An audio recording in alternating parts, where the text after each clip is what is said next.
So guys, this is how the current President Tinubu, plans to retain power against Peter Obi and Atiku, who are in court challenging his emergence.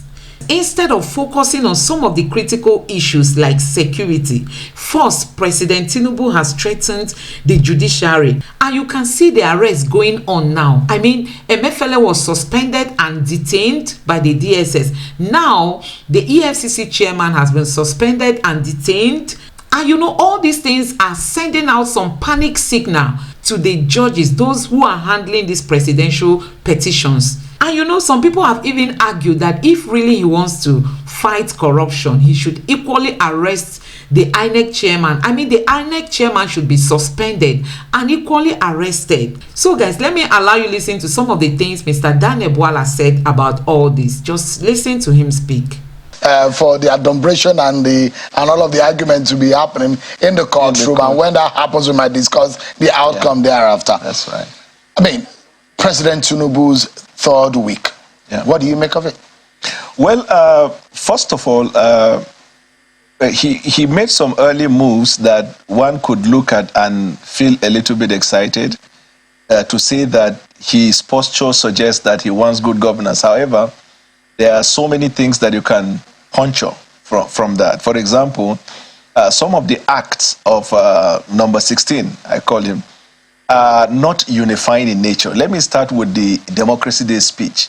I saw that a lot of people took out the positives, but they didn't look at some of the deep things in that speech, which of course is a reflection of his official act since he has owned the seat.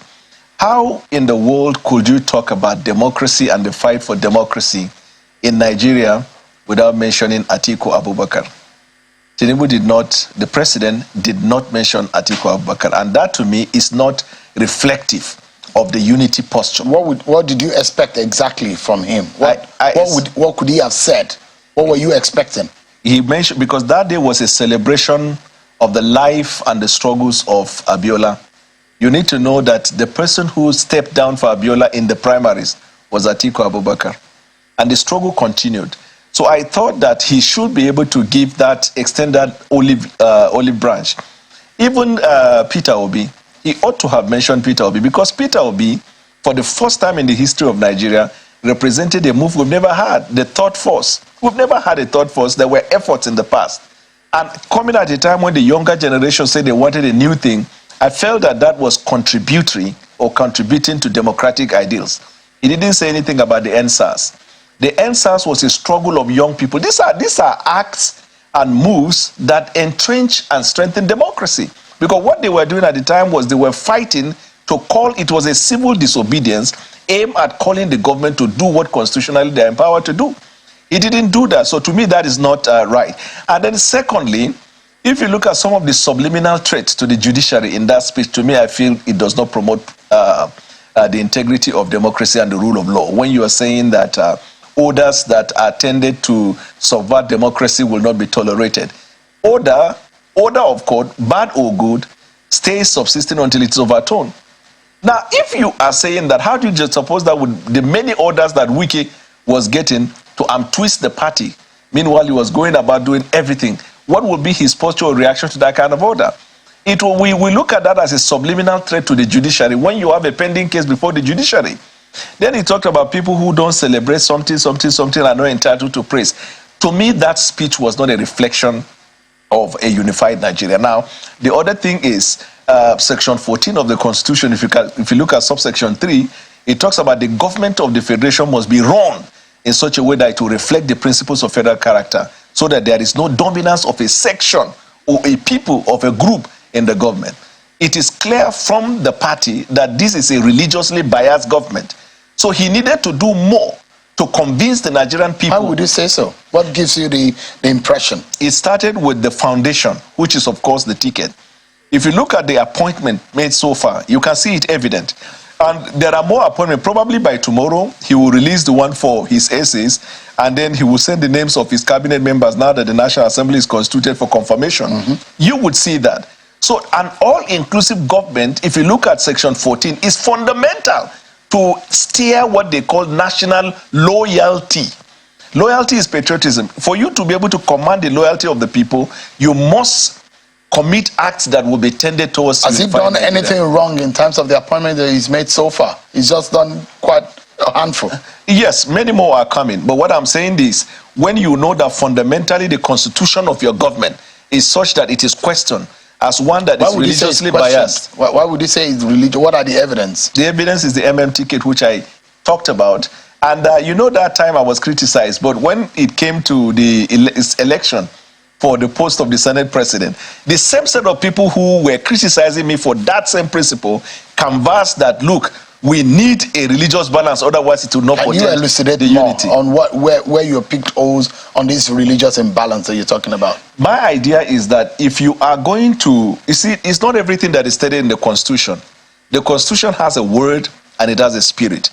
The spirit of the Constitution reflects the words. That's why we are in court sometimes to get the interpretation of the code as regarding the intention of legislatures. If you look at the Constitution from one right to the end, and then you juxtapose that with convention, you will see that all of the times in Nigeria where we had good governance or we had a unified front were those times where the constitution and the operation of the government and the agencies were such that they reflected. But sometimes it's even hard to blame him, because he probably picked it from Buhari, because in Buhari's government it was the same thing. It was a government that was characterized by nepotism. So now, because an order has been established, I am only hoping, because my idea of Tinubu as a person is not somebody that is a religiously biased person. But it doesn't take, he's not the only person that constitutes the government. And that's why there must be a conscious effort on his part to ensure that that is taken care of. Now look at the fuel subsidy. Of course, all of us agree that fuel subsidy has to go. But we disagree as to the modalities of doing that. Because it's just like taxation. You cannot tax people until you tell them what are the deliverables of the proceeds of the taxes. Now you came and said subsidy is gone, shook the market, and then plunged the Nigerian people into trouble without providing a broad-based approach to cushioning the effect. It is a transfer from the same party's government to another government. It was legislated, and then I also looked at some of the things that people look at. They say these are sparks of hope and revolution. He is doing a great things. Let me tell you this, Mr. Sheun, and by extension the Nigerian people. In the first 2 weeks of President Buhari's government in 2015, he did things that were considered more incredible than this one. There is a romance period when you come to power where everything goes in your favor. Buhari asked the service chief all to go to Maiduguri. Within a space of 2 to 3 months, they recovered 11 local governments. And because it is understandable, you don't have ministers, so you operate like an emperor. Let there be light, and there is light. The true test of whether you're doing it right or not is when you constitute the government, you have 38 to 40 problems, because the ministers are going to bring the problems of their ministry. And then the minister's problem, the ministry's problem, how you manage these people and how you run the government, then we begin to judge and say you're taking the right moves. So this Bola Tinubu's honeymoon period in office, the third week, right, how would you describe it generally? I think it's average. It's not as fantastic as you thought. No, it is not. Because you see, I'm the type of person, maybe because of my discipline as a lawyer, who does not just get excited easily. We always, what we call it, reading or seeing between the lines or below the line. All right? When something new happens, it is like this glass of water and the cup, you put, what do you call this, Andrew liver salt. There are bubbles you see immediately. It is a bubbling period in his administration. People who haven't seen him in government before, now he has come. And because you see, the previous government performed so poorly that anything you do in this government will be credited. I mean, what does it take for you to call the service chiefs and say that I don't want a lack of cooperation? If you do that, I'm going to take action. It's as simple as that, but it never happened in the past. So when he said it, it is considered as a breakthrough. The first official action, the first one, and the only one that I know so far, official action was the removal of subsidy, which to me, although subsidy has to go, but the modalities, procedure. He signed the student loan bill into law. One of what he said in the campaigns, that he thinks that people, indigent students, or those who want to go to school, who do not have the money or the wherewithal, should be able to get loan and payable when they get jobs. There are two things there. Number one, the bill was not initiated in his administration, already prepared awaiting signature. Buhari could have signed as well. So you don't take that credit for that. But most importantly, the bill itself and the content of the bill, you juxtapose that with the manifesto of the party. Where are they going to get the money to give the loans?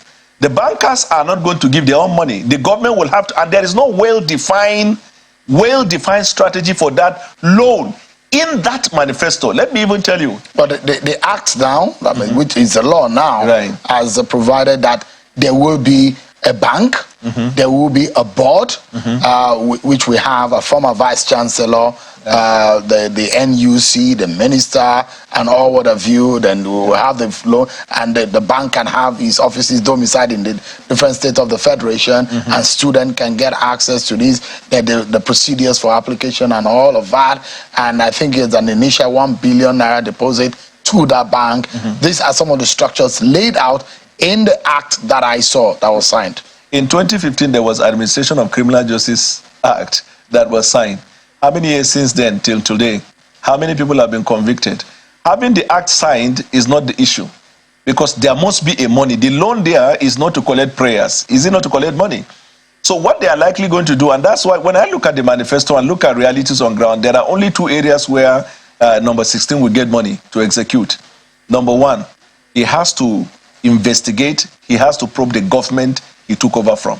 That was what Buhari did. When he took over in 2015, he probed that government and then recovered some money. He has to probe. So Nigerian people will look at whether or not he has the balls to do that. And then number two, they are going to expand the tax net. You are going to see in the coming days where Nigerian people are going to be made to pay more.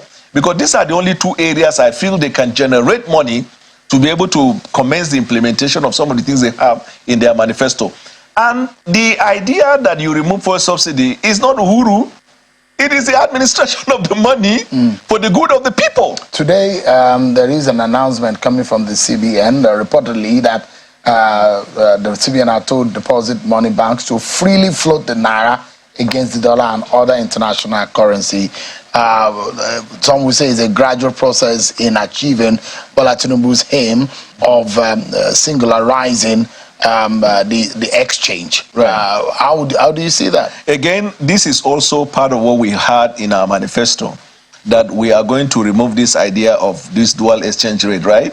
But we had what we call the procedure leading to that. So what he did today is fine, but it is like a brother, it's like a twin brother of the removal of fuel subsidy without providing the cushion. Has he engaged the stakeholders to know what exactly is the problem? And by that decision, what are the concomitant effects? The good thing is that we are hearing today that after the arrest of Semefele, that the market is beginning to, show some glimpse of light. And this, double rate that Emefele introduced in Nigeria was meant for corruption and not for the good. So the policy for a free market rate, free market to determine the rate is fine, but whether he has engaged the stakeholder to ensure that we do not have the negative effect is what I don't know. It seems he is more of act before you look at what the problem is. Maybe when he has his team, a lot of people, now that he has gotten an approval to appoint 20 advisors in the immediate, maybe, and those who say, look, there are some critical appointments that will be very, very fundamental. Right. What are your views, especially on the economy and the security? With respect to the security, intriguing enough, I have heard, I've seen, and in fact, there was a time I even put that on Twitter, that in constituting the security architecture, he's likely to appoint Nuhu Ribadu as the National Security Advisor. Now, I don't have anything against Nuhu Ribadu. He's a fine gentleman that I know. But Nuhu Ribadu is a politician. And I think there was a time I tweeted on my handle, and I said there are certain key roles like Central Bank, NSA, I mentioned them. You do not give it to somebody who has participated in politics, either has run for office or is involved and attached to a political party. National Security Advisor is one of those roles. You see, because your engagement in politics would have led in your meeting with people, and only God knows the commitment you have made to the people. And as a politician, what politicians do is they use their office as a weapon to do what either they have encountered, they have experienced, or they have felt. And that is not where you need a professional. You need somebody who has thorough background in intelligence, but somebody who has not indulged in politics. You don't have to go necessarily to the army. Because, of course, over the time, we have seen how, having the army as NSA hasn't helped matters. And I think majority of Nigerians are of the view that you don't go to the army. But neither should you go to somebody who is involved in politics. You see, I thought, and quite frankly, from the way I'm viewing number 16, he seemed like somebody who wants to do governance, right? But again, he's surrounded by people, and influences might lead him into taking certain decisions that will make him repeat what Buhari did. And it's a matter of time before you see that. This might be like some kind of compensation.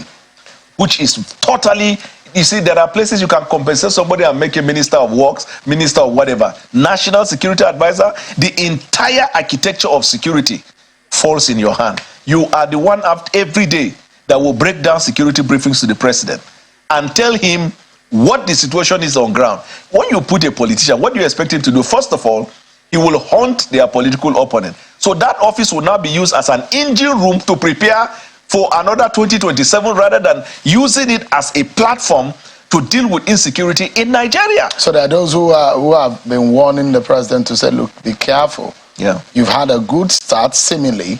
Don't dent it with the kind of, especially in the area of economy, when it needs to jumpstart and securing this country. Right. Because there's a response from the party to Amnesty International about the security situation in the country.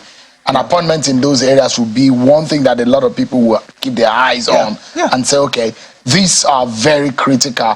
How impactful would those two areas that some people have highlighted, economy and NSA, be on President Tinubu's government? That, in fact, is the lifeline and will either be his success or albatross. The economy and security. Now, with respect to the economy, central bank governor, you must not put a politician as a central bank governor. Minister of the economy, you must not put a politician as a minister of the economy. National security advisor, these are the life of that administration. Now, if you get bogged up by pressure from people within or without and make appointment of individuals into these offices who are not thoroughbred and are not professional, what will happen is, and one funny thing about Nigeria is that, like they say, we've seen the movie before. When Buhari started, those sparks, we saw it. When he said, I am for nobody, I am for everybody, I am for this. And when he began at the beginning, it was like that. Now, after 8 years, we have seen how either people around you will influence you negatively. Now, those who are proposing for people like Ribadu are saying that he has had his experience in anti-corruption and the international community. He linked up with them, international community. He does not have corruption charges. All of that might be fantastic, but one thing is sure. The minute you go into politics, you are compromised. Not in terms of corruption, but in terms of the freedom of the thought to do what you need to do without bias.